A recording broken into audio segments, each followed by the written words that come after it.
Learn about supporting an argument with reasons, not emotions. What's wrong with emotions? There's certainly nothing wrong with emotions. We've all felt love and anger, pity and fear, joy and sadness. These feelings are part of what makes us human. And of course, we all know of times when it's good and even necessary to appeal to emotions. A basketball coach making an inspirational speech at halftime to motivate her team. A teacher praising a student's efforts to write a good essay. In these situations, the coach and the teacher make emotional appeals designed to bring about a desired result. But what happens when a writer, in developing an argument, supports it either largely or solely with emotional appeals? Now that's a problem. Why is supporting an argument with emotions a problem? Because writers build strong arguments by supporting their ideas with reasons and facts. Without this kind of support, an argument will be weak and ineffective. Let's consider this example. Suppose you are reading an editorial in your school newspaper. Carl, the writer of this editorial, presents this argument. Tests are unnecessary and should be eliminated. You notice that there's little in the way of statistics or logical reasons to support this view. Instead, he offers this complaint. Studying gives me a headache and prevents me from hanging out at the mall with my friends. This example illustrates what's called an appeal to pity. Carl wants you to pity him so that you will agree with his proposal. But you're a sharp reader. You're not taken in by this trick. You realize that the pitiful state of the writer has nothing to do with the strength of his argument.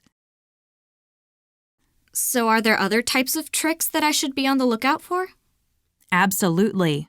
Along with the appeal to pity, there are several other appeals involving emotions or other factors that writers commonly use to disguise weak arguments. One is called the appeal to popularity. Here, the writer tries to convince the reader that a proposal is true because many people believe it is true.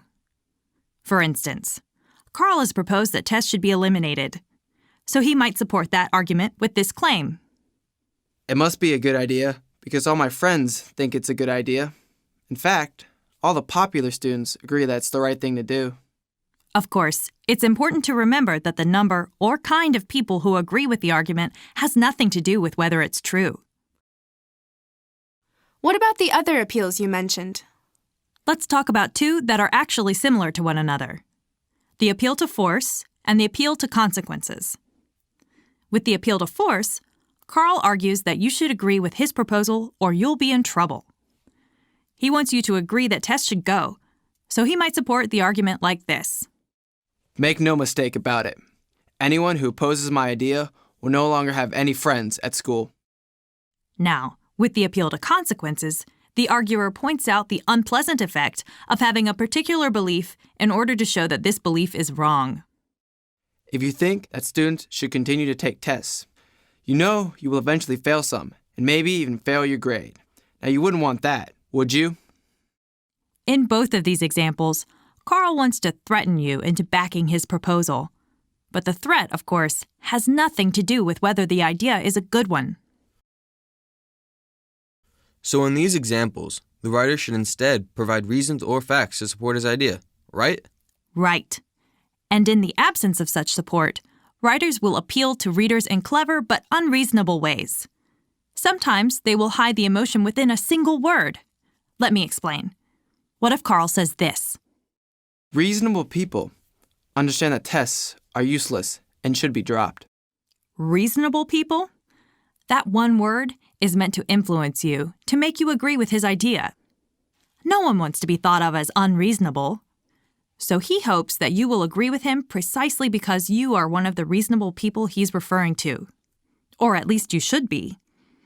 This technique of using words loaded with meaning is called prejudicial language. It's yet another way that writers try to sway readers with emotional appeals rather than reasonable support.